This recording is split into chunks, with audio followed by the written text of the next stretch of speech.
Hey, ladies and gentlemen, this is the pros and cons about flying DJI Neo drone or the Neo drone 2. The pros: it's a wonderful drone. It's it's good for shooting music videos because I done it. I shot one of my own music videos with it. The follow you feature is good. You just gotta avoid, walking it into objects. But other than that, if you're in an open area, it'll follow you all day long without any interruptions. The cons about the DJI Neo and DJI Neo 2. You must fly it when the wind conditions are right. If it's above 4 miles per hour winds, you will lose your drone. It will fly all the way out normally, and then on the return, it won't return. It happened to me 4 times in 4 different locations. All 4 times I was able to recover my drone safely, but I almost lost them. The first time it happened, I flown it over water. Don't never do that. Don't never ever fly your drone over water. The reason for that is, for some reason, the controller loses frequency with the drone when it's over water. I don't know why, but it happens, and it happened to me. The only reason how I got it back is when it died. The props just don't cut out and it falls out the air. It glides. The camera be still rolling, but the props don't be spinning no more.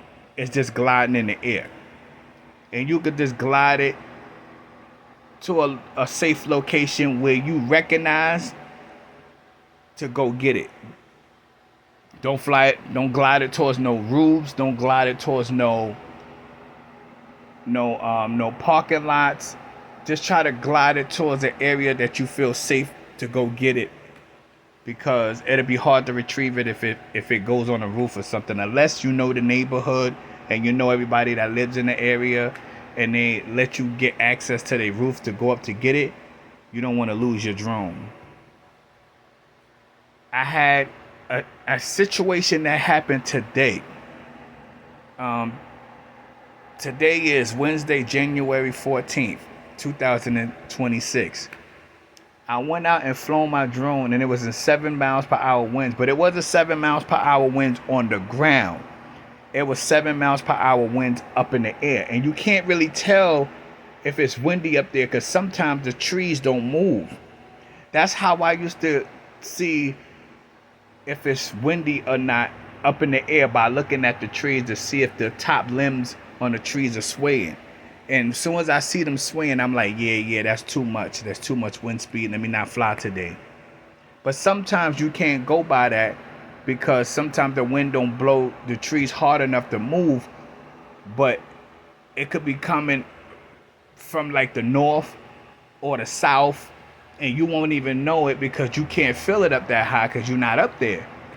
And your drone be struggling to try to stay in the air. And that's what happened today. I flown it out a little too far, and on the return, it got not even halfway, but like semi halfway coming back, and then it stopped. And I'm pushing forward, and it's nothing working. I even pushed the button, the home button, dee dee dee dee dee dee dee. Nothing. It's still sitting there. It's like not going nowhere. So I said, sometimes if you could gain control of the drone, you could bring it down a little bit so the controller could connect to the drone, and then it'll come back online, and then you'll start seeing it move. Or sometimes when that happens, you want to walk towards the drone to give it more antenna for it to pick up. Don't, and I repeat, don't stand there and panic and just be like saying fuck, fuck, fuck, oh, damn. No. Gather yourself up, because you don't have enough time. Your time is running out. And once that battery dies, that drone is coming down. So you got to walk towards it so it can connect back online. Because I don't know if that's a fail-safe system that it has, that it locks up in the air. It did sit there and you trying to bring it down. The only thing you could do is move the gimbal up and down. And that's the farthest it goes from that point on. And it won't go no further than that. I'm guessing that's what it is. I'm not an expert at that, so you probably have to look up why that happened on the DJI website. But it's terrifying when it does. So I was able to recover the drone, because when the battery died, it started coming down. So I started gliding it towards this park, and then I landed it like around the rim of this fountain. Thank goodness that they had already turned this fountain off and there's no water in it. So I was able to land it in the fountain and I was able to go get it. And I purposely, with the Neo, you want to get a beacon light. You want to go on Amazon and copy one of them flashing lights so you can see your shit. Even in the daytime, it's bright enough to see it. Even as far away, you can still see the flash from it. You're going to need that, because sometimes when you hit the recover my drone button, you might not be able to hear it sometimes, or it might cut out completely and you can't find it. That's why it's good to have that beacon light so you can see it flashing from afar. I'm like, oh, it's over there. Okay, let me go get it. And I have that on my drone as well. So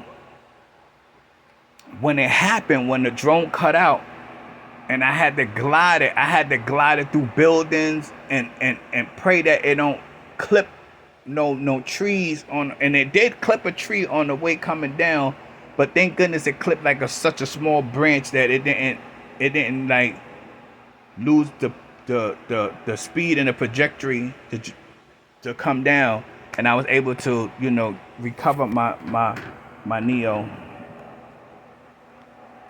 So be careful when you're flying this drone when it's windy. I mean, when it's not windy, you could fly it all the way out as far as the battery can go and bring it back with no problems. But even if it's the slightest gust of wind, it's gonna throw that shit off, because this thing is so light and it be fighting in the air to keep itself balanced.